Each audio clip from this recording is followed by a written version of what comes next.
ស្ដីបងប្អូនឥឡូវនេះមកដល់ក្រុងម៉ាឡេកាបាទក្រុងបុរាណរបស់ប្រទេសម៉ាឡេស៊ីហើយ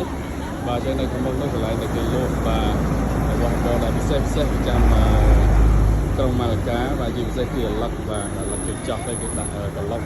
មានកកមានអីក្នុងនោះបាទជាធម្មជាតិស្រស់បាទហើយនៅខាងមុខនេះគឺជាអគារបាទដែលសាងសង់នៅសម័យអូឡង់បាទក្រុងនៅម៉ាឡេកាបាទចឹងបងប្អូនដឹងហើយបាទនៅម៉ាឡេកានេះបាទគឺគ្រប់គ្រងដោយមហាអំណាចអឺរ៉ុប3បាទមានប៉ូទុយហ្គាល់មានហូឡង់ហើយនិងអង់គ្លេសបាទហើយចុងក្រោយគឺខាង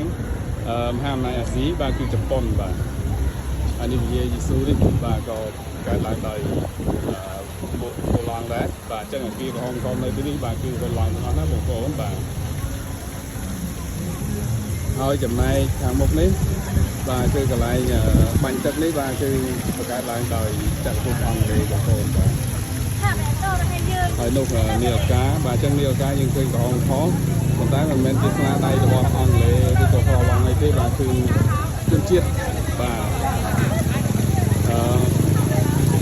ម៉ាឡេដែលគាត់ជួលនៅម៉ាឡេកានេះគឺសាងសង់តែម្ដងណាបងប្អូនបាទ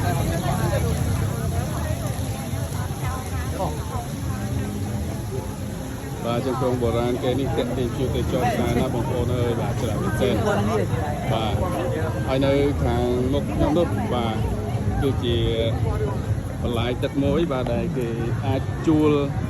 បាទទូកជិះលេងកម្សាន្តបានណាបាទពេលថ្ងៃឬក៏ពេលល្ងាចអីបាទពេលល្ងាចស្អាតបាទដោយសារតែជាក់ផងហើយមួយទៀតបាទគឺគេបើកភ្លើងបើកពណ៌អីទៅវាស្អាតបាទអែមអីចាបាទហើយខាងមុខនោះស្ពានបាទឆ្លងទៅគឺជប់ King Walk បាទកន្លែងអាចទៅជា China Town បាទសបោនេះ